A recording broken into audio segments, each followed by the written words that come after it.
The notes for today will be broken into two parts, two separate videos, each about 10 to 15 minutes long. In the notes, there are 3 tables that I need you to complete, and there's also one free response question. So you may do those in class. You may also work on your essay in class.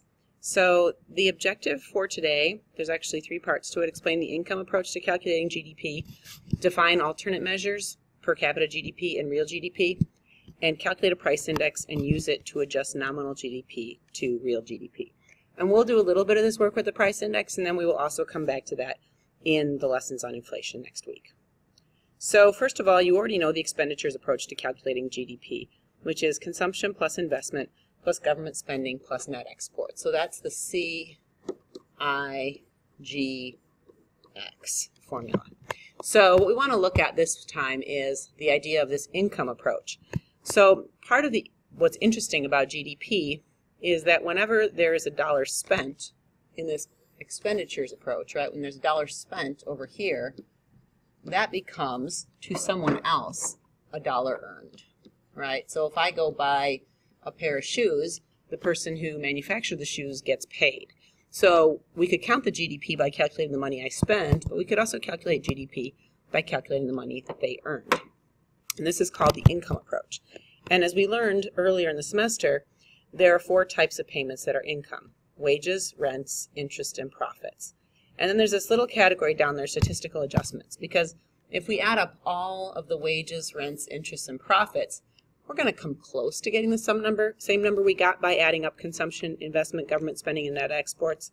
It's not going to be exactly the same. It's going to be off by a couple percent because there are a few adjustments we have to make as we move between expenditures and income. So we'll spend a little bit of time on those 3 today, and then we'll get into the alternate measures and the price index. So what are these statistical adjustments? Well, one of them is what we call depreciation. Businesses set aside money each year as part of their spending for what we call consumption of fixed capital. So if I were a big business and I owned $100,000 worth of computers and I knew that I would have to replace the whole system after 5 years, I don't want to make a payment of $100,000 at the 5-year mark.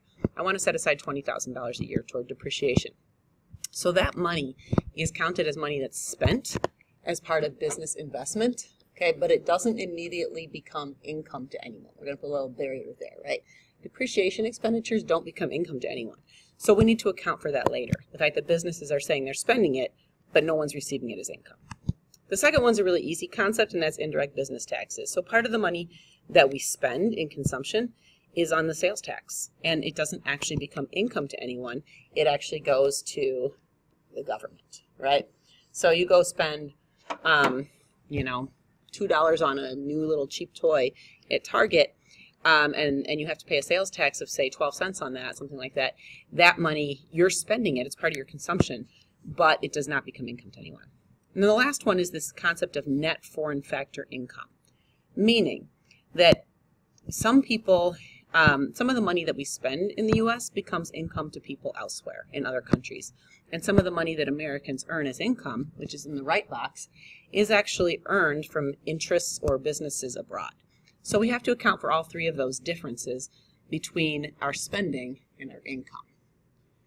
So one way to look at it is to go back to this beautiful circular flow diagram and realize where some of the money basically is different. So if you remember, we have here consumption, investment, government spending, and net exports, right? The households are doing this consumption spending, right? And then we have government spending, and we have business investment spending down here, and then these 2 represent net exports, the in and the out, okay, for net exports.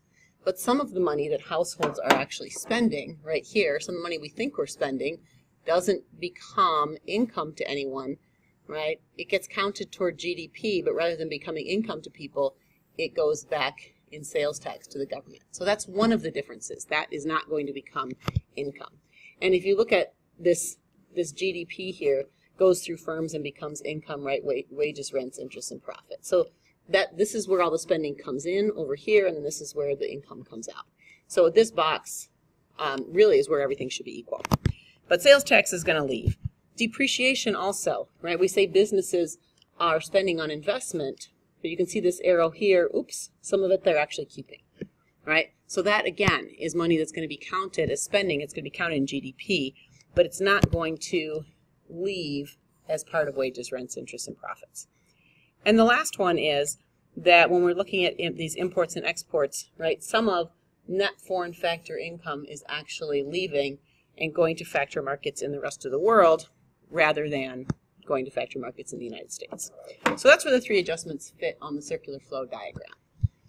All right, let's look at this net foreign factor income concept. It really comes down to the difference between GDP, which we've been talking about, and the concept of GNP, or gross national product, which we used to measure. So if the overlap here in this Venn diagram is goods and services produced in the U.S. by American-owned firms. Okay, produced in the U.S. by American-owned firms. Those are definitely going to be counted in GDP.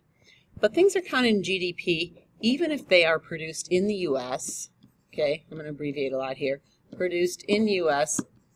by foreign-owned firms. Right? That still counts as part of our GDP.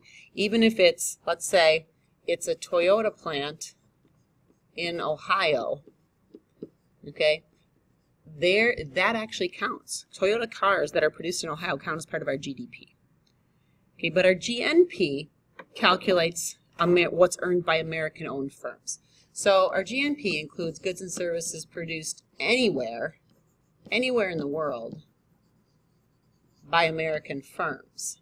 Notice I'm drawing the difference between American and U.S. American to describe, the person, ownership, and U.S. to describe the location. So, for example, if Ford, which is an American company, builds cars in Mexico, I don't know if they do or not, but let's imagine that they do. Ford is building cars in Mexico. That counts as part of GNP, but not part of GDP. Okay, it'd be part of Mexico's GDP.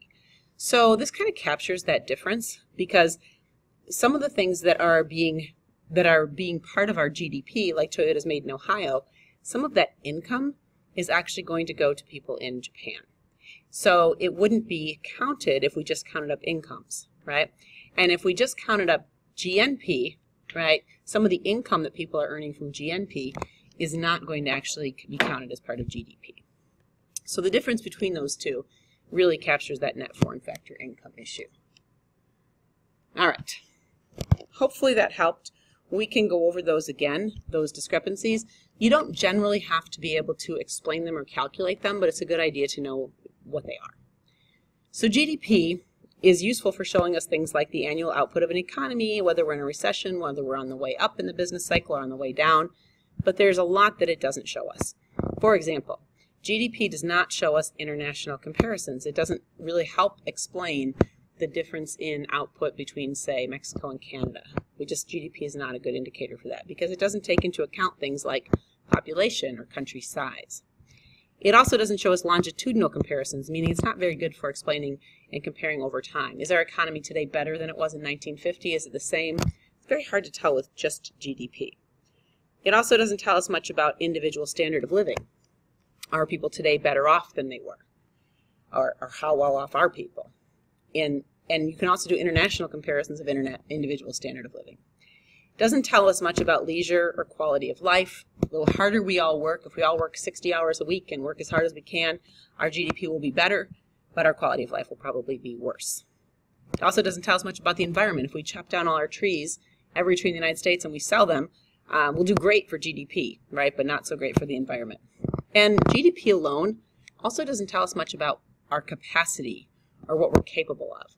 So I might tell you our GDP is $100 million, and you would say, oh, okay, I don't know if that's good or not. Well, if our capacity is $100 million, then that's pretty good. But if our capacity is $200 million, and we could produce $200 million if we were working at our PPC, then $100 million in GDP is not really very good. So the other measures we want to consider that can be a little bit more effective sometimes are per capita GDP, real GDP, and something called the Gini coefficient, which measures income inequality. And we'll actually come back to that one probably more on a different day. So per capita GDP is pretty simple. It's really good for comparing nations. So you just take GDP and you divide it by the population. And the numbers, by the way, here are estimates from 2009. So I haven't updated it because it's really just math. So I'm going to want you to complete this table as one of your assignments, and you can do that in class. But I'll just show you the first line. It's pretty simple. If you want to calculate per capita GDP, you take the population, you take the GDP figure that you're given, you take the population you're given, and you do division. Okay, so you come up with a GDP per capita of 45,400, and then you can see that the order that the countries are in here, right, it should be, if you were putting them in order right now, it would look like US, China, Japan, India, Luxembourg, in terms of how wealthy the countries are.